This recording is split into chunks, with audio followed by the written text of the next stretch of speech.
고난은 사랑을 남기다. 오늘은 거룩한 하나님의 말씀으로 엘리야의 고난을 통하여 절망에서 넉넉함을 배우다라는 그 말씀의 은혜를 함께 듣기 원합니다. 엘리야의 고난, 절망에서 넉넉함을 배우다. 여러분은요, 인생 중에 혹시 신앙인으로서 가장 잘 나가시던 때에 절망해 보신 적이 계십니까? 신앙인으로서 가장 잘 나가던 그러한 인생의 시간이 있는데 모든 것이 평안하고 신앙생활하기에도 너무 좋고 하나님의 은혜가 막 내게 쏟아지는 것 같은 그러한 시간이 느껴지는데 그때 갑작스럽게 마주한 그러한 고난의 경험들이 있으신지요? 여러분, 오늘 우리가 말씀으로 살펴보려고 하는 이 엘리야의 고난이 바로 그러한 고난의 자리입니다. 가장 최정점의 신앙의 정점을 찍은 그 자리에서 그냥 한순간에 인생의 절망을 느끼고 인생의 끝을 느끼는, 그래서 차라리 죽는 것이 낫겠다라는 생각까지 하나님 앞에 항변하며 나아가는 그 엘리야의 모습을 통하여 오늘 저와 여러분들에게 하나님은 우리가 느낄 수 있는 그러한 고난의 자리, 그 고난의 자리를 어떠한 모습으로 이겨내야 하는지 말씀하여 주고 계십니다. 엘리야가 살아가던 그 시대는요, 바로 북이스라엘의 7째 왕이었던 아합 왕이 통치하였던 시대였습니다. 아합 왕은요, 북이스라엘의 역대적인 모든 왕들 중에 가장 사악한 왕으로 정평이 나 있는 사람이에요. 그의 아버지 7번째 왕이었던 오므리 왕의 뒤를 따라 그는 아버지보다도 더 험악하고 악한 왕정의 길을 걸어갔던 사람입니다. 그가 다스렸던 그 나라의 때에 주변의 나라들의 그 정세, 국제적인 정세에 치우쳐서 하나님을 저버리고 오히려 이웃 나라들과 동맹을 함으로써 팔레스틴 땅에 그렇게 넘나드는 그 남침의 모든 위기들을 막기 위해서, 그 세력들을 견제하기 위해서 그는 동맹이라는 길을 선택하였고요. 그러다 보니 이 베니게에 시동한 엣바알의 딸인 이세벨과 결혼하게 되고, 또 자연스레 그들의 문화와 문명들을 받아들여서 하나님 나라의 문화들과 하나님의 뜻을 어그러뜨리는 바알 종교를 숭배하는 그러한 죄를 범하였던 사람입니다. 게다가 더 나아가서 그 혼인뿐만이 아니라 오히려 남유다라는 나라와의 그 정략 결혼과 같은 혼인, 또 여호사밧의 왕가와의 혼인도 이루어서요, 어쨌든 그냥 나라를 강하게 만드는 것에 집중한 나머지 하나님이 부어주시는 은혜와 그 길들을 스스로 무너뜨렸던 아주 어리석은 왕이었습니다. 물론 한 나라의 왕으로서 외교적 큰 정치적 역량은 발휘할 수 있는 그러한 사람이었지만, 반대로는 종교적 이 신앙 쪽으로는 하나님 신앙이라는 기초를 저버리고 우상에 몰입하여서 결국 하나님의 심판을 받게 되었던 그러한 사람입니다. 우리가 묵상하는 이 열왕기상만 들어보아도요, 그가 우상을 숭배하게 만든 이세벨에 이끌려 하나님의 사람들을 핍박하고 우상을 숭배하였고, 또 나봇의 포도원을 함부로 강탈하고 하나님의 명령을 어기고 아람왕 베나닷까지 살려주는, 그리고 선지자 미가야까지 오게 가두는 수많은 악행을 저질렀던 가장 강력한 악인 중에 한 사람입니다. 어쨌든 여기서 중요한 것은 그러한 아합 왕의 시대 때 엘리야라는 하나님의 선지자가 그 땅에서 하나님의 말씀을 선포하고 있었다라는 것입니다. 저와 여러분, 우리가 생각할 때 엘리하면 가장 먼저 떠오르는 한 가지 사건은 바알 선지자 450명과 아세라 선지자 400명을 상대하여 총 850대 1의 이 싸움을 피 한 방울도 흘리지 않고 승리를 취함으로써 악인들의 피를 그 땅에 흘리게 한 그 심판의 싸움을 우리는 기억할 것입니다. 그러한 인생의 정점, 가장 큰 대승을 거둬서 환호할 수 있는 그러한 인간의 그러한 자리에 섰던 그가, 그런데 한순간에 자신의 삶의 절망을 마주하고 좌절을 느끼며 주님 앞에 고통을 호소하는 그러한 모습으로 변화되는 것. 저는 오늘 이러한 엘리야의 모습이 저와 여러분 우리의 인생에도 찾아올 수 있음을 기억하며 오늘 우리에게 주시는 그 말씀 안에서 그가 하나님 앞에서 그 로뎀나무 아래에 엎드려 주님, 이것으로 충분합니다, 제 생명을 원하신다라면 지금이라도 거두어 주십시오 라고 기도하는 그러한 삶을 바라보며, 가장 잘 나가던 중에 만나는 갑작스러운 고난 앞에서 우리는 어떻게 이것을 이겨내야 할지 말씀 안에서 함께 되돌아보려 합니다. 오늘 저와 여러분에게 주시는 그 은혜의 말씀 속에서 이 절망 중에서 넉넉함을 배우는 귀한 말씀이 전해지기를 간절히 소망합니다. 그렇다면 우리는 이 엘리야가 마주한 이 고난의 자리를 어떻게 이겨내야 할까요? 오늘 가장 먼저 첫 번째로 절망에서 넉넉함을 배우다. 가장 먼저 우리는 그의 고난은 누구에게나 기도하는 영적 거인들도 고난받을 수 있다라는 마음으로 끝까지 겸손해야 한다라는 것입니다. 이 땅을 살아가는 수많은 영적 거인들도 고난받을 수 있다라는 마음으로 끝까지 겸손하라. 여러분, 믿는 이들이 가장 큰 실수를 갖는 생각이 무엇인지 아십니까? 그것은요, 예수를 믿으면 모든 것이 오케이라는 것입니다. 이 세대의 많은 기독교인들이요, 예수를 믿으면 모든 고난도 멈출 것이고 우리들의 인생의 물리적인 행복은 반드시 찾아올 것이고, 그리고 예수를 믿으면 좋은 직장을 얻고 좋은 배우자를 얻고 다 잘 될 거라고 믿는 그러한 생각. 여러분, 그 말이 틀린 말은 아니지만 그것만을 맹신하는 것은 옳은 것은 아닙니다. 왜냐하면요, 예수 그리스도를 믿는 모든 사람들에게 모든 즐거운 것들만 언제나 찾아오는 것이 아니기 때문이죠. 고난이 늘 함께 있다라는 사실입니다. 그런데 여러분, 우리가 이러한 실수를 갖고 이러한 생각을 갖고 살아갈 때 오늘 엘리야의 모습을 통해서 우리가 그것들을 경험하잖아요. 어떠한 영적 거인들도 시련 앞에서 무너질 수 있다라는 것입니다. 여러분, 엘리야는요, 하나님의 능력을 맛본 사람이었습니다. 그에겐 기도가 있었고요, 그에겐 담대함이 있었고요, 그에겐 하나님의 능력도 있었습니다. 그 모든 것도 경험하였어요. 그는 어두운 세상 가운데, 그 아합 왕의 그 어두운 세상 가운데 하나님의 능력을 드러냈던 영적 거인의 삶이 있었습니다. 우리가 오늘 읽지는 않았지만 오늘 본문에 앞선 열왕기상 17장과 18장의 이야기가 그것들을 증거해주고 있습니다. 열왕기상 17장 앞에 보면요, 그 사악한 아합 왕 앞에 그가 나아가 섭니다. 그래서 그가 당신이 우상을 섬기는 그 죄로 인하여 하나님께서 당신에게 벌을 내리실 것인데 3년 반 동안 비가 내리지 않을 거야 라고 담대하게 선언하죠. 그리고 엘리야가 그것을 위하여 기도합니다. 그게 17장의 이야기예요. 그런데 거기에서 끝인가요? 가뭄이 찾아왔던, 비가 내리지 않아 가뭄이 찾아온 그 시간에도 그는 하나님의 명령을 순종하여 그리 시냇가로 숨어 매일 까마귀들이 주는 그 하나님의 양식, 그 음식을 먹고 그 시간을 견뎌냈던 사람입니다. 하나님의 능력이 무엇인지를 너무나도 잘 알았던 사람이에요. 그리고 그 시내가 마르는 그 가뭄에 더 처절한 자리에서 그 시내가 마르자 그는 사르밧으로 가게 되었고요. 거기서도 하나님께서 그에게 일용할 양식을 주실 것을 신뢰하며 하루하루를 살았습니다. 그랬더니 어떻게 되었죠? 하루하루가 지나도 그 통의 밀가루가 떨어지지 않고 병의 기름이 없어지지 않는 그 은혜를 경험하였던 사람입니다. 또 하나의 더 큰 능력은 무엇입니까? 엘리야가 믿고 있었던 부활의 능력이 있어요. 과부의 어린 아들이 죽게 되었을 때 그 엘리야 선지자는요, 그 아이의 생명이 돌아오기를 간절히 기도했고 결국 그 소녀가 살아났습니다. 어떻게 보면 예수님보다 먼저 죽은 자를 살리는 가장 큰 이적을 일으켰던 자가 바로 엘리야입니다. 하나님의 능력 앞에서 기도와 충만함으로 영적 거인의 사명을 감당하고 경험했던 이 한 사람, 그렇게 굳건히 믿는 신앙 아래 기도가 살아있고 권능이 살아있고 하나님의 복음을 전하는 자로 크게 쓰임받았던 그가, 저는 저와 여러분 우리 모두가 되기를 간절히 소망합니다.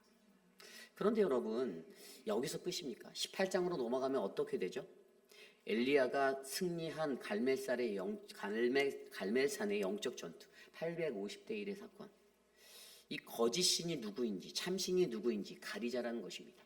그 땅에서 허망한 것들을 보고 따라가는 수많은 백성들과 그 850명의 거짓 선지자들, 그리고 아합 왕을 그곳으로 초대하여서 갈멜산에서 벌였던 정말 엄청난 대결. 여러분, 그때에 바알의 선지자들이 먼저 자신들이 준비한 송아지 그 예물을 올려놓고 자신의 신에게 기도하죠. 비를 내려달라고 기도합니다. 불을 내려달라고도 기도합니다. 그런데 불이 내려지지 않아요. 그러자 그 바알 선지자들은 어떻게 합니까? 온종일 계속 기도하나 아무런 일도 일어나지 않자 처음에는 이제 그들이 함께 소리를 지르죠. 함성을 지릅니다. 그런데도 아무런 반응이 없습니다. 마지막으로 그들이 했던 것은 자신들의 옷을 벗고 자신들의 몸을 자아해야 하는, 자신들의 몸에 상처를 내는 그러한 결단으로 나아가며 자신의 신에게 간구합니다. 그러나 아무것도 일어나지 않습니다. 그때 엘리야가 그 후에 마지막으로 그가 기도하자 어떤 일이 일어납니까? 하늘에서 불이 내려와 그곳에 있는 모든 것을 다 태워버립니다. 하나님의 능력으로 이 땅에 하나님이 참신이라는 것을 바로 거짓된 것들을 따라 살아가는 자들 앞에서 증명해내었던 사건입니다. 엘리야가 승리하였습니다. 엄청난 승리였습니다. 아하방이 놀랐습니다. 자신이 믿었던 것들이 틀렸나라는 순간적인 생각도 아하방에게 찾아왔습니다. 그리고 그로 말미암아 그 거짓된 모든 선지자들을 기손시내로 끌고 가 거기에서 그들을 모두 다 처형하여 죽이게 되었습니다. 백성들이 그것들을 바라보고 그들을 잡아가 그들을 죽이게 되었죠. 완벽한 엘리야의 승리였습니다. 거기에서 끝나지 않습니다. 이 열왕기상 18장의 마지막의 말씀을 보면요, 엘리야가 그곳을 떠나지 않고 그곳에서 기도하는 장면이 나오고요, 자신의 사환을 보내서 구름을 확인시키는 장면이 나옵니다. 구름이 없어요. 구름이 있니? 구름이 없어요. 7번 그렇게 하다가 작은 구름이 저쪽에서 밀려오는 것을 보고 저쪽에 작은 구름이 있는데요, 그 구름을 확인하고 어떡합니까? 아하방에게 전달하라고 합니다. 빨리 성으로 돌아가십시오. 큰 비가 올 거니까 성으로 다시 돌아가라. 귀환해라. 그리고 나서 그렇게 끝나는 이야기의 마지막 절에 18장 마지막 절 46절은 이렇게 나와 있습니다. 여호와의 능력이 엘리야에게 임하매 그가 허리를 동이고 이스라엘로 들어가는 곳까지 아합 앞에서 달려갔더라. 아멘.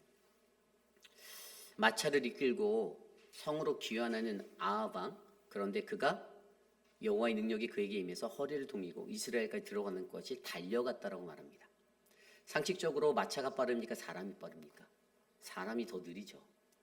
그런데 그가 어떠한 모습으로요? 이스라엘에 있는 궁정으로 가는 그 길에 아하방 앞에서 달려가는 것으로 묘사하고 있어요.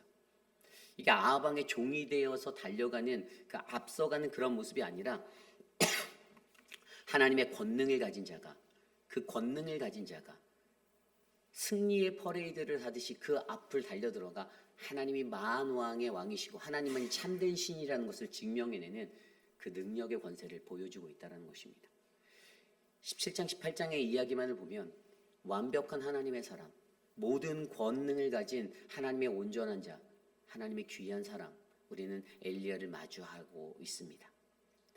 그런데 여러분, 오늘 읽은 말씀에서 우리는 반전을 경험하게 되죠. 오늘 우리가 읽었던 이 19장의 긴 말씀 속에서 엘리야가 무엇을 호소합니까? 죽고 싶다라고 호소합니다. 엘리야가 도망합니다. 이 말씀을 생각하면요, 아합이요, 그 아합의 마차가 그렇게 힘찬 퍼레이드를 하여 성 앞에, 이스라엘 성 앞에 도착했는데 그의 눈앞에 가장 먼저 들어왔던 것이 일그러진 얼굴에 이세벨 여왕의 얼굴이 떠오르는 거예요. 그녀가 자신을 쳐다보는데 그녀의 얼굴이 일그러져 있습니다. 무언가 분노가 넘치고 살기가 넘치는 그 모습을 캐치하자 이거 뭔가 이상하다라는 것을 그가 감지하게 되었습니다. 그때 그녀가 그에게 말합니다. 2절 말씀, 오늘 2절 말씀입니다. 이세벨이 사신을 엘리야에게 보내어 이르되 내가 내일 이맘때 반드시 내 생명을 저 사람들 중 한 사람의 생명과 같이 하리라. 그렇게 하지 아니하면 산들이 내게 벌 위에 벌을 내림이 마땅하니라 한지라. 아멘. 무슨 뜻입니까? 이세벨의 말은요, 다음은 내 차례야. 이제 네가 죽을 거야 라고 말합니다. 나는 반드시 너를 죽일 거야. 그때 엘리야는요, 자신이 이제 죽은 자와 같다는 생각을 갖게 되었습니다. 갑자기 온몸에 힘이 빠지고 머리가 어지러워지고 모든 힘이 삶의 목적이 사라지게 되었습니다. 큰 두려움이 자신을 덮었고요, 마음이 불안해지기 시작합니다. 그래서 그의 마음을요, 오늘 말씀 3절은 이렇게 표현합니다. 그가 이 형편을 보고 일어나 자기의 생명을 위해 도망하여 유다에 속한 브엘세바에 이르러 자기의 사환을 그곳에 머물게 하고. 아멘. 뭐라고요? 그가 이 형편을 보고 일어나 자기 생명을 위해 도망하였다라고 말합니다. 이 상황 때문에, 이 환경 때문에. 여러분 그걸 아십니까? 사람이 목숨 걸고 도망할 때는 어디든지 숨을 수 있습니다. 그때 엘리야는요, 브엘세바까지 145km나 되는 그 길을요, 한 걸음에 달려갔습니다. 그리고 광야를 지나 또 하루 길을 가고 그렇게 나아갔습니다. 그리고 마침내 그 로뎀나무라는 외딴나무 아래 주저앉고 기도하게 됩니다. 그때 그가 드린 기도가 무엇입니까? 4절입니다. 자기 자신은 광야로 들어가 하루길쯤 가서 로뎀나무 아래 앉아서 자기가 죽기를 원하여 이르되 여호와여 넉넉하오니 지금 내 생명을 거두시옵소서. 나는 내 조상들보다 낫지 못하나이다. 아멘. 여호와여 넉넉하오니 지금 내 생명을 거두시옵소서. 나는 내 조상들보다 낫지 못합니다. 여러분, 그 순간 그의 이 기도가 세상에서 가장 무기력한, 그가 일생에 드렸던 가장 무기력한 기도였을 거라 저는 느낍니다. 자기 자신이 가지고 있는 그 연약함 때문에 또 어찌 보면 하나님 앞에 무언가 불만을 토로하는 듯한 그런 말로 하나님 앞에 이제 내 목숨을 좀 거두어 달라고 구하는 것입니다. 광야에 있는 로뎀나무에서 그는 그렇게 주저앉았습니다. 여러분, 오늘 이 엘리야의 모습이 저와 여러분 우리의 모습일 수 있습니다. 신앙생활하며 우리도 잘 나가는 신앙의 때를 경험할 때가 있죠. 저도 그런 적이 있어요. 제가 중학교, 고등학교 막 그 중등부, 고등부 학생회 막 그 회장을 하고 막 그럴 때는요, 참 나도 이런 리더십을 발휘할 때가 오는구나, 기회가 오는구나. 이 교회 가면 목사님이 나에게 말씀하시고 전도사님이 나에게 말씀하시고 권사님들이 칭찬하고, 야, 이거 신명나는 거예요. 교회 생활 할만하네 라고 느꼈습니다. 내가 무언가 힘도 가진 것 같은 그런 착각도 하게 됩니다. 그런데 여러분, 그러고 있다가 목사님이 무언가 내 말을 들어주지 않을 때, 전도사님이 내가 제안한 무언가를 그냥 넘겨버릴 때 마음에 서운함이 드니까 무너집니다. 인간이기 때문에 그렇습니다. 오늘 우리가 본 이 엘리야의 모습 너무나도 극과 극 아닙니까? 어떻게 하나님 앞에 선 사명자 그리스도인의 모습이 하나님 앞에 강력한 영적 거인으로서의 삶을 살아내다가 한순간에 하나님 앞에서 죽여달라고, 나 좀 이 세상 그만 살게 해달라고 어떻게 이런 모습으로 쉽게 바뀝니까? 여러분, 사람이 원래 이렇게 연약한 것 우리가 피할 수 없는 것입니다. 잘 나갈 때, 좋을 때는 다 좋고, 그러나 나쁠 때는 한없이 싫고 다 나빠지는 것, 우리가 영원한 인간이기 때문에 우리는 이 마음에 휩싸일 수밖에 없는 그러한 존재입니다. 그리고 그러한 모습이 어찌 보면 오늘 엘리야에게 흘렀던 이 모습이 저와 여러분 우리의 모습이 될 수 있다는 것입니다. 그때 우리는 어떻게 해야 할까요? 여러분, 우리는 잘 나갈 때 끝까지 겸손하셔야만 합니다. 하나님만을 의지하셔야 해요. 잘 나갈 때 내 입으로 내가 잘 나가는 것들 묘사할 필요 없습니다. 내가 요즘에 이렇게 하나님 믿고 살고 있어요. 내가 요즘에 이렇게 하나님 믿고 살고 있어요. 공동체에서 그런 거 잘 나눌 수 있지만 그것들로 나를 자랑하려는 마음을 반드시 비워내시기를 부탁드립니다. 내 신앙이 단단하다라고 자만하지도 마십시오. 왜냐하면 언제 어떻게 내가 어떤 시련 가운데서 내가 어떻게 실족되고 내가 어떻게 무너질지 여러분, 저와 여러분은 아무도 모릅니다. 진정한 영적 거인이 되시기를 부탁드립니다. 이러한 자들이 되기를 축복합니다. 이것이 바로 오늘 말씀의 첫 번째, 절망에서 넉넉함을 배우다. 우리는 어떠한 고난이 누구에게나, 기도하는 영적 거인들도 반드시 고난받을 수 있기 때문에 끝까지 겸손해야 함을 배우셔야만 합니다. 저는 그러한 분들이 우리 모두가 되시기를 간절히 축원합니다. 오늘 말씀의 두 번째, 절망에서 넉넉함을 배우다. 그 고난을 이겨내는 두 번째는요, 하나님의 사랑을 경험함으로 영적 우울증을 벗어나라입니다. 하나님의 사랑을 경험함으로 영적 우울증을 치료하라. 여러분, 이 시대에 가장 많이 알고 있는 질병 중에 하나가 무엇일까요? 수많은 질병들이 우리를 덮고 있지만 여러분, 우울증이라는 이 우울증이요, 이것은요 많은 사람들을 어렵게 하는 보편적인 질병이 되어가고 있습니다. 뭐 찬바람이 불면 우울증이 사라진다 이런 말도 있지만 여러분, 대한민국이라는 나라에서 이 통계적으로 국민 50명당 1명이 우울증을 앓고 있다라고 조사 결과가 나와 있습니다. 대한민국의 우울증 환자로 진료받은 사람만 체크된 리스트를 조사해 보았더니 2018년도에는요 75만 2,976명, 2022년도 통계에 무려 4년 만에 100만 명이 넘어서 100만 744명, 33%가 무려 증가하게 되었습니다. 여러분, 이 시대를 살아가는 우리 모두에게 이 우울증이라는 것들이 누구에게나 찾아올 수 있는 것임을 기억하시길 바랍니다. 제가 예전에 신문 기사에서 접한 이 우울증 기사의 헤드라인이 이런 글이 있었어요. 호르몬 영향으로 젊은 여성이 가장 많아. 성격과 무관하고 누구든지 생길 수 있다. 2주간 지속되면 우울감은 위험 신호다.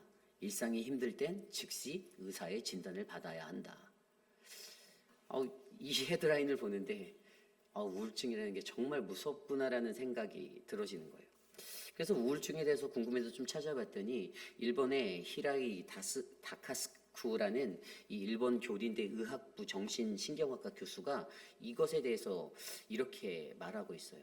그러니까 아직까지 이 땅에 이 우울증의 원인, 정확한 그 메커니즘은 밝혀지지 않았는데, 그런데 그의 연구를 통해서는 정신을 안정시키는 작용의 세로토닌이라는 호르몬과 교감신경의 활동을 높이는 노르아드레날린 같은 이 신경 물질이 있는데, 이것들이 결핍하게 되면 인간에게 힘과 욕심이 저하되는 상태가 일어난다라고 설명합니다.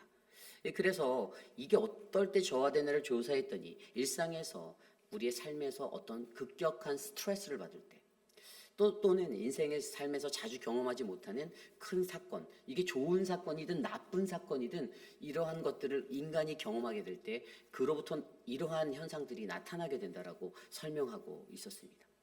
그래서 이것을 바탕으로 제가 엘리야의 상태, 그가 경험하고 있는 우울증을 한번 진단해 보았어요.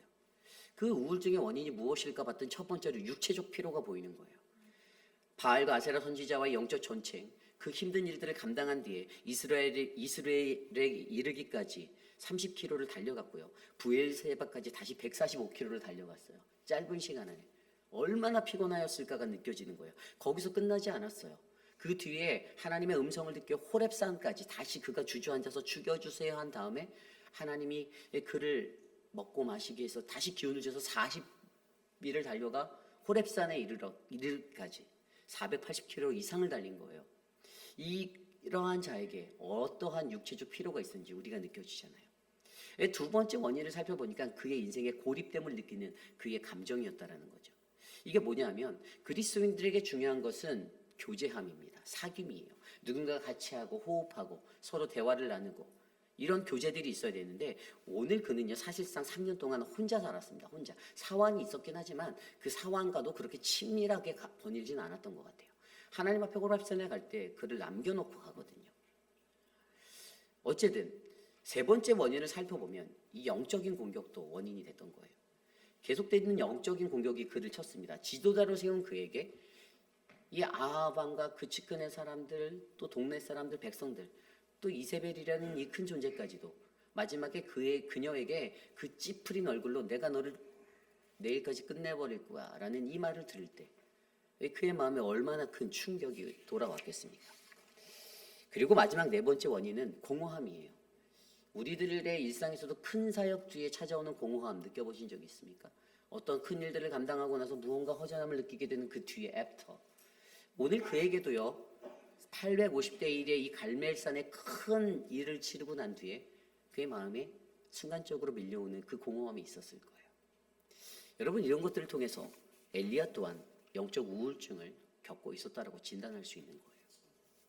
그래서 여러분 이러한 모습 어떻게 보면 우리는 이러한 것들이 우리의 삶의 모습에 오는데 그때 우리는 어떻게 해야 할까? 우리는 이것을 고민해야 하는 거죠. 첫 번째로 우리는요 우리들의 형편을 보지 말아야 해요. 오늘 말씀 아까 19장 3절에 엘리야가 두려워하여라고 나오죠. Then he was afraid. 그가 이 형편을 보았다라고 기록합니다. 자신의 삶의 환경을 보았어요. 죽을 것 같은 이제 내가 곧 저 여자한테 내가 죽게 될 것 같은 그 위기를 느낀 자신의 상황. 그래서 그가 즉각적으로 행동 옮긴 게 뭡니까? 도망가 버렸잖아요. 사명을 저버렸잖아요. 또 두 번째로 느껴지는 것은요. 스스로 자기를 비난하고 있다는 것이에요. 그 상황 속에서 우리는 우리를 향한 자기 자신을 향한 그 비난을 멈추셔야 돼요. 이게 뭔 말인가 하면 4절 말씀에 보면요. 로뎀나무 아래서 자기가 죽기를 원하면 여호와여 지금 넉넉하오니 지금 내 생명을 거두어 주옵소서. 나는 내 조상들보다 낫지 못하나이다. 비하하는 거예요. 나는 별 볼 일 없는 사람인 것 같아요. 하나님 나 좀 거두어 주십시오. 이 자기 비하들을 거두셔야 돼요. 자존감을 회복하셔야 돼요. 하나님의 사명자로서 조금 욕먹었다고 못해 먹겠다. 난 이거밖에 안 되는구나 하고 좌절하면 여러분 그 하나님의 사역이 올바르게 가지 못한다라는 것을 기억하시길 바랍니다. 그러므로 형편을 보지 말고 자기 스스로의 비난을 멈추고 가장 큰 마지막의 것이 무엇일까요? 하나님의 사랑을 경험하는 것이에요. 로뎀나무 아래 누워서 자더니 5절부터 8절 이후의 말씀 보면요, 천사가 그를 어루만졌다라고 나옵니다. 여러분 천사가 2번이나 어루만져줘요. 그 이후에 막 구운 떡과 시원한 물을 그 머리에 두고 뭐라고 하시죠? 일어나 먹어라, 일어나 먹어라. 기운 차려, 힘내. 누가 그랬어요? 사람이 그랬나요? 아니에요. 천사가. 여러분 저와 여러분 우리가 이러한 절망에 빠질 때, 이 고난에 섰을 때 우리를 일으켜 주실 분은 오직 여호와 하나님이심을 믿으시기 바랍니다. 그분의 천사가 우리를 붙잡아서 다시 힘 주실 거예요. 격려하는 거예요. 야, 쓰잘데기 없는 생각이 넘어지지 마. 굴하지 마. 넘어지지 마. 힘을 내. 일어나. 야, 이거 먹고 어서 정신 차려. 힘내. 한 번도 아니고 2번이나 그의 만지심을 경험하는 거예요. 로뎀나무 아래서 죽기를 바랄 때 하나님이 그를 얼마나 사랑하시는지를 알려주시는 거예요. 그러므로 우리 내면에 그러한 갈등이 일어날 때, 고난 중에 그 갈등을 맞이할 때 여러분 하나님이 나를 사랑하시는 것을 기억하시길 바랍니다. 하나님의 사랑이 변함없다. 어제나 오늘이나 내일도 변함없는 그 사랑이다. 이것을 우리가 기억하시다. 그러면 저와 여러분 안에 하나님이 주시는 큰 은혜의 사명을 다시 회복할 수 있는 은혜를 얻게 될 줄 믿습니다. 여러분 시편 127편 2절 말씀에 여호와께서 그의 사랑하는 자에게 잠을 주신다고 말씀하셨습니다. 하나님이 사랑하는 모든 자들에게는요 잠을 주시는 거예요. 그래서 엘리야 어떻게 합니까? 먹고 자고 계속 잠만 자요. 엄청나게 잤어요. 그동안 밀려 있었던, 사역으로 인해 지쳐 있었던, 부족했던 잠을 회복하며 하나님의 사랑을 경험하는 겁니다. 여러분들 잠이 오실 때요 하나님 날 사랑하시는구나 믿으시기를 바랍니다. 그래서 새벽 예배 안 나오라는 얘기는 아니고요. 새벽 예배 나오실 때 낮에 주무세요. 네. 어쨌든 저와 여러분 안에 이 하나님의 사랑을, 절망 중에서 넉넉히 배우는 이 사랑을 경험함으로써 우리를 덮고 있는, 우리를 넘어뜨리는 영적 우울증을 잘 이겨내시기를 간절히 부탁합니다. 이것이 오늘 말씀의 2번째, 바로 절망에서 넉넉함을 배우다 하나님의 사랑을 경험함으로 영적 우울증을 치료하라입니다. 오늘 마지막으로 절망에서 넉넉함을 배우다 어리석은 자기 연민을 버리고 하나님을 만날 동굴로 들어가 하나님의 음성을 듣고 우리의 사명을 회복하셔야만 합니다. 우리는 어리석은 자기 연민을 버리고 하나님을 만날 동굴로 들어가 하나님의 음성을 듣고 하나님의 사명을 회복하셔야만 합니다. 오늘 말씀 9절 말씀에 보면요, 엘리야가 그곳 굴에 들어가 거기서 머물더니 여호와의 말씀이 그에게 임하여 이르되 엘리야야 내가 어찌하여 여기 있느냐. 뭐라고요? 하나님이 그에게 부르십니다. 엘리야야 내가 어찌하여 여기 있니? 40일을 힘을 다시 내서 거기 갔는데요, 호렙산에 이르렀는데 사실 그가 뭐 이전에 비해서 조금은 나아졌을 수 있지만 완벽하게 치료된 상태는 아니었습니다. 그의 마음에는 여전히 낙심이 남아있었고 절망이 흐르고 있었어요. 그래도 그는 힘을 내서 하나님을 만나기 위해 모세를 만나주신 그 장소 호렙산으로 이동합니다. 그리고 한 동굴에 들어가죠. 그런데 그곳에서 들어간 그에게 여호와의 부르심은 엘리야야 내가 어찌 여기 있어 라고 말하는 거였어요. 네, 하나님이요 그에게 이 말씀을 2번 하세요. 13절에도 말씀하시거든요. 오늘 이 9절 말씀을 듣고 그의 반응이 뭐죠? 10절입니다. 그가 대답하되 내가 만군의 하나님 여호와께 열심히 유별하오니 이는 이스라엘 자손이 주의 언약을 버리고 주의 제단을 헐며 칼로 주의 선지자들을 죽였으며며 오직 나만 남았거늘 그들이 내 생명을 찾아 빼앗으려 하나이다. 아멘. 이게 뭔 말이죠? 아니 하나님 내가 주님 위해서 열심히 살았거든요. 그런데 이스라엘 모든 백성들이 다 사람들이 나 죽이려고 해요. 주님과 맺은 그 계약을 어기고 나를 그냥 그 제단도 헐어버리고요. 모두 다 나를 죽이려고 해요. 이제 살아남은 예언자는 나 하나밖에 없어요. 하나님 나 어떡해요? 하나님 앞에 그렇게 따지고 있는 거예요. 불평하는 거예요. 그리고 그 말을 들은 그 후에도 하나님, 이게 14절에도 똑같이 그가 이렇게 변명해요. 똑같은 말씀으로 14절에도. 그런데 그때마다 하나님의 말씀 9절과 13절 그 앞에 그가 이러한 변명을 하기 전에 하나님이 그에게 물으시는 게 있는데 내가 어디 있느냐예요. 내가 어디 있느냐. 왜 하나님이 그를 그렇게 부르셨을까요? 그것은요, 오늘 엘리야가 서 있는 곳이 잘못된 장소라는 거예요. 엘리야야 너 정신 차려. 너 지금 네가 생각하고 있는 것, 네가 지금 그 상황 속에서 네가 느끼고 네가 경험해서 네가 서 있는 그게 너 잘못된 거야. 하나님의 간절함은요, 야, 너 원점으로 돌아와. 다시 제대로 돌아올래? 여러분, 상황 속에서 우리 인간들이요, 고민하잖아요. 어떠한 상황들이 우리의 삶의 상황 가운데 펼쳐지면 그것 때문에 수만 가지 생각을 합니다. 그래서 실족하죠. 사역하다가 실족해요. 이게 내 생각이잖아요. 내 느낌이잖아요. 에이, 하나님이 일 안 하면 그만이지. 이렇게 나가요. 그런데 그게 잘못됐다라는 거예요. 오늘 엘리야에게 말씀하시는 게 그거 잘못됐어. 너 어디 있는 거니? 너 어디 있는 거니? Where are you? 너 도대체 지금 어디 있는 거야? 왜냐하면 그가 잘못된 생각을 가지고 잘못된 자리로 나아가니까. 잘못된 막다른 것을 선택하러. 그래? 이까지 교회 안 다니면 그만이지. 그런 교회 뭐하러 다녀? 이렇게 생각해버리는 우리들의 마음 가운데 하나님의 말씀은 너 어디 있는 거야? 라고 물으신다라는 거예요. 그래서 여러분, 우리가 여기서 중요한 것은요, 어떠한 상황 속에서도 우리에게는요, 그러한 환경과 고난이 맞닥뜨려질 때 우리가 동굴로 들어가야 함, 이것들을 배우셔야 돼요. 왜 동굴로 들어갑니까? 단절이에요. 세상의 소리와의 단절입니다. 사람들의 소리를 단절시키는 거예요. 이간질하는 사람들이 반드시 있거든요. 이간질하는 사람이 야, 그런 교회 뭐하러 다녀? 그냥 나가. 이렇게 귓속말로 하거든요. 야, 그런 교회에서 그런 목사 밑에서 뭐하러 배워? 나가. 그런데 정작 그 말한 사람은 안 나가죠. 여러분, 그때 우리가 생각해야 하는 것이 무엇인지 아십니까? 바로 우리는 동굴로 들어가서 인간이 선택하는 그 선택의 길을 따라가는 것이 아니라 우리는 동굴로 들어가서 하나님의 음성을 듣기 위해 마주해야 된다는 거예요. 그랬더니 어떻게 됩니까? 오늘 말씀 11절 12절에 여호와께서 이르시되 너는 나가서 여호와 앞에서 산내에 서라 하시더니 여호와께서 지나가시는데 여호와 앞에 크고 강한 바람이 산을 가르고 바위를 부수나 바람 가운데서 여호와께서 계시지 아니하며 바람 후에 지진이 있으나 지진 가운데도 여호와께서 계시지 아니하며 또 지진 후에 불이 있으나 불 가운데서도 여호와께서 계시지 아니하더니 불 후에 세미한 소리가 있는지라. 아멘. 세상에서 흘러가는 바람과 지진과 그 모든 것에서도 들리지 않던 하나님의 음성이 세미랑 불 안에서 어떻게 해요? 세미한 음성으로 불 후에 자신에게 들려오는 그 하나님의 음성을 들을 수 있는 은혜를 얻게 된다는 것입니다. 저는 저와 여러분들에게 그 음성이 들려지길 원합니다. 고난을 마주했을 때 막 교회 일 열심히 했는데 그의 변명은 뭔지 아세요? 내가 하나님 이렇게 열심히 했는데 내가 이것을 위해 이렇게 하고 이렇게 했는데 아니 어떻게 당신들이 나한테 이럴 수가 있어요? 당신들이 왜 내 편 안 들어줍니까? 내 이렇게 열심히 했잖아요. 그런데 그게 진짜 하나님의 열심이었는지 자기 열심이었는지 돌아보라는 거죠. 점검하라는 거죠. 자기 열심으로 실컷 달려놓고 공동체의 질서는 다 무너뜨려 놓고 본인 혼자 하나님 일 열심히 했다라고 섬겼다라고 말하면서 사람들이 도와주지 않아요. 목사들이 도와주지 않아요. 장로들이 날 지지해 주지 않아요.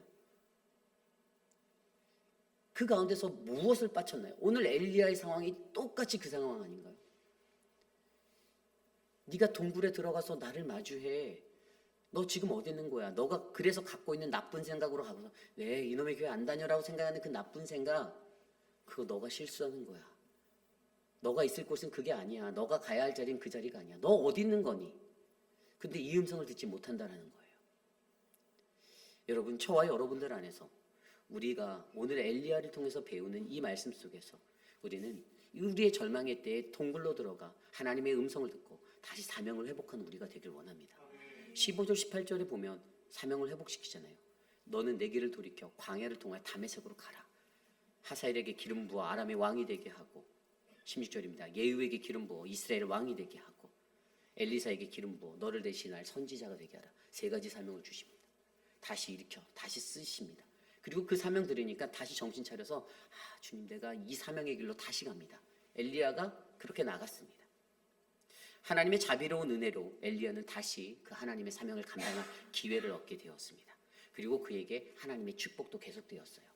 그러니 엘리야가 어떻게 됩니까? 병거 타고 구름에 올라가는 그 들러짐을 얻게 되지 않습니까? 저는 저와 여러분 우리의 인생이 이러한 인생이 되길 원합니다. 고난당한다라고 생각하십니까? 절망이라고 느끼십니까? 아무도 나를 도와주지 않는 것 같습니까? 하나님을 의지하십시오. 하나님의 음성을 들으십시오. 하나님의 소명을 회복하십시오. 그러한 우리 모두가 되길 간절히 소망합니다. 이제 말씀을 정리합니다. 침례교회 가장 유명한, 또 온 세상에서 유명한 이 찰스 스펄전 목사님, 그의 간증에 이런 것이 있어요. 찰스 스펄전 목사님이 우울증을 겪었거든요. 그분 스스로가 이런 고백을 합니다.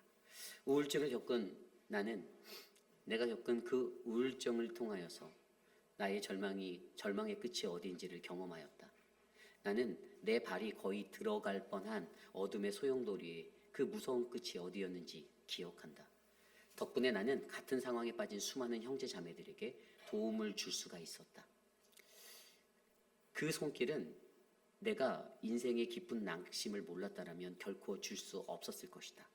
그러므로 나는 내가 믿는 그리스도를 따르는 하나님의 자녀들이 겪을 칠흑 같은 어두운 두려운 경험은 그로 하여금 그들이 사람을 낚는 어부가 되도록 도울 것을 확신한다. 아멘.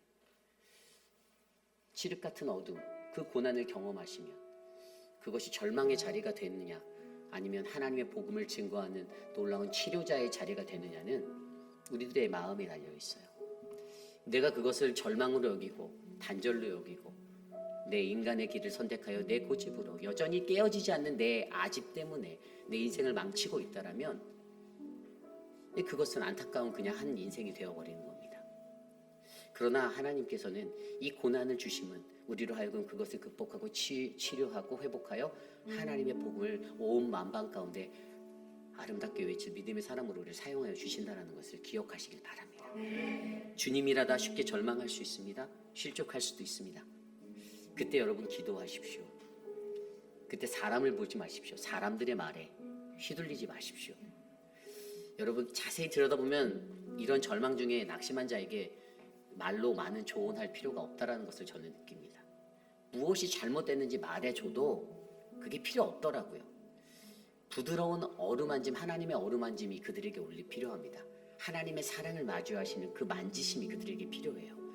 인격적인 교제함, 하나님과의 그 관계가 깊어지는 그 은혜, 그래서 그 자리를 채우시고 그들이 스스로가 내가 사랑받고 있구나, 그리고 나에게 다시 하나님의 사명을 회복할 그 음성을 듣는 그 기회를 얻는 그 자리에 서야 된다는, 저는 이 원리를, 이 믿음의 원리를 아셔서 저와 여러분 어떠한 풍파를 겪더라도 어떠한 말장난에도 놀아나지 마시고 나는 오직 주님만.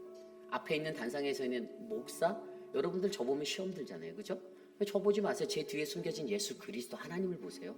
왜 저를 보십니까? 얼굴도 못생겼는데. 네? 하나님을 보시고 이 믿음의 길 잘 걸어가시는 우리 모두가 되시기를 간절히 소망합니다. 이 시간 그러한 마음을 함께 찬양합니다. 괴로울 때 주님의 얼굴 보라 함께 찬양하겠습니다.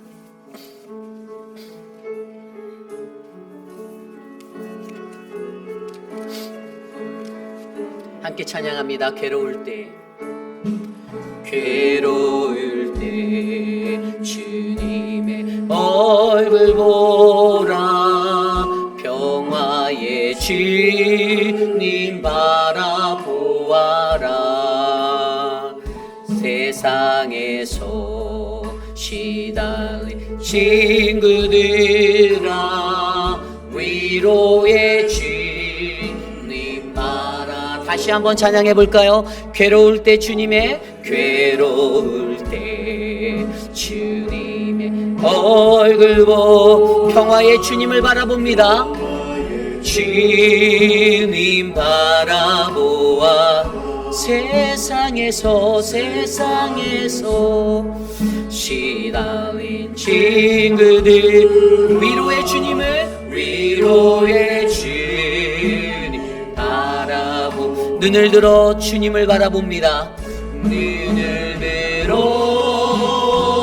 주를 보라, 내 모든 염려 주께 맡겨라. 슬플 때에 주님의 얼굴 보라, 사랑의 주님 아실 주, 힘이 없고 내 맘이 연약할 때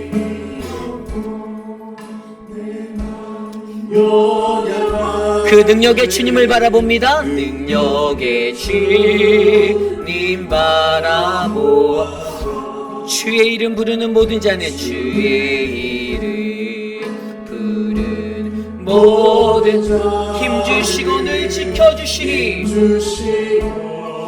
늘 지켜주시리 눈을 들어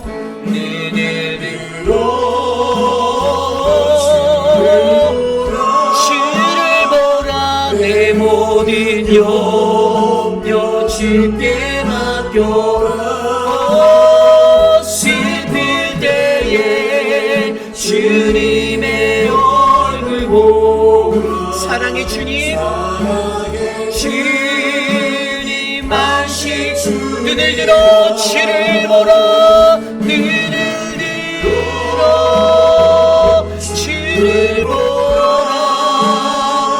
내 모든 염려 주께 맡겨라 슬플 때에 주님의 얼굴 보라 사랑의 주님 사랑의 주님 안식 주리라 목소리로만 눈을 들어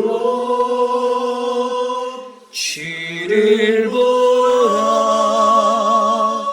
내 모든 염려 주께 맡겨라 슬플 때에 주님의 얼굴 보라 사랑의 주님 안식 주리라 그렇습니다. 우리 이 시간 함께 기도할 때 하나님 내 마음이 괴롭습니다. 하나님 내 마음이 아픕니다. 하나님 차라리 오늘 이 노뎀나무 아래서 내가 죽어버렸으면 좋겠습니다라는 하나님 그 절망을 고통하고 호소하고 있다라면 하나님 내가 주님을 만나기 원합니다. 나의 이 우울증과 같은 주님 앞에 이 신앙의 감정들이 회복되어지도록 만져주시고 주님의 음성 듣고 주님의 사랑하심을 경험하며 하나님의 회복 그 신앙의 회복 하나님의 사명의 회복자로 다시 세워주셔서 나를 하나님의 사명으로 다시 인도하여 주시기를 간구합니다. 우리 함께 이 시간 이것들을 위해 기도하겠습니다. 하나님 도와주십시오. 하나님 은혜를 발견케 하여 주시옵소서. 어리석은 우리들의 영혼을 불쌍히 여겨주시고 하나님의 은혜로 채워주시며 하나님의 사랑으로 만져주시고 주님의 사랑을 경험하며 하나님의 음성을 듣고 주님을 회복하는 거룩한 은혜가 우리에게 넘치도록 도와주시옵소서. 엘리사에게 임하였던 그 하나님의 사랑이 하나님의 그 음성이 오늘 우리의 삶에 들려지길 원하오니 주님이라여 주시고 우리에게 말씀하여 주시옵소서. 하나님 도와주시옵소서. 주님 우리 교회를 축복하여 주시고 그 은혜로 우리를 채워주시고 인도하여 주시옵소서. 참으로 존귀하신 하나님 감사합니다. 하나님 우리는 때론 주님의 일 열심히 한다라고 생각하며 살아가다가 하나님 절망 가운데 거하고 난관을 부딪힐 때가 있습니다. 사람들이 내 의견을 들어주지 않는 것 같고 교회가 내 뜻대로 움직여주지 않는 것 같아 서운할 때도 있습니다. 인간적인 열심으로 하나님 일하지 않게 하여 주시고 인간적인 생각으로 판단하여 하나님 이 감정의 것들 때문에 거룩한 하나님의 몸된 교회 떠나지 않게 붙잡아 주시옵소서. 사랑의 하나님 우리 회빛 아닌 장로교회 공동체의 한 사람 한 사람이 엘리야의 신앙을 마주하고 엘리야가 경험한 이 고난의 자리가 하나님의 사랑과 하나님의 음성을 듣고 회복되어지는 자리가 되기를 기도합니다. 주님 도와주시옵소서. 지금은 우리 구주 예수 그리스도의 무한하신 은혜와 그 크신 하나님의 사랑하심과 성령 하나님의 감화감동 교통하심의 역사가 오늘 우리에게 부르시는 그 하나님의 음성을 듣고 살아갈 때 때로는 내 맘에 들지 않아 지치고 쓰러지고 넘어지는 절망 중에서도 다시 일어나 하나님의 음성과 하나님의 사랑하심을 경험하며 하나님 내가 끝까지 이 길을 이 외로운 길을 하나님 걷겠습니다. 나를 애워싼 이 우울증에서 나를 이겨내게 도와주옵소서라고 간구하는 사랑하는 우리 회빛 아닌 장로교회 성도님들 오늘 이 아침에 주님께 나와 특별한 마음으로 주께 예배드린 믿음의 권속들 머리머리 위에 저들의 자녀와 가정과 삶의 도전 위에 지금으로부터 영원토록 함께 하시길 간절히 축원하옵나이다. 아멘.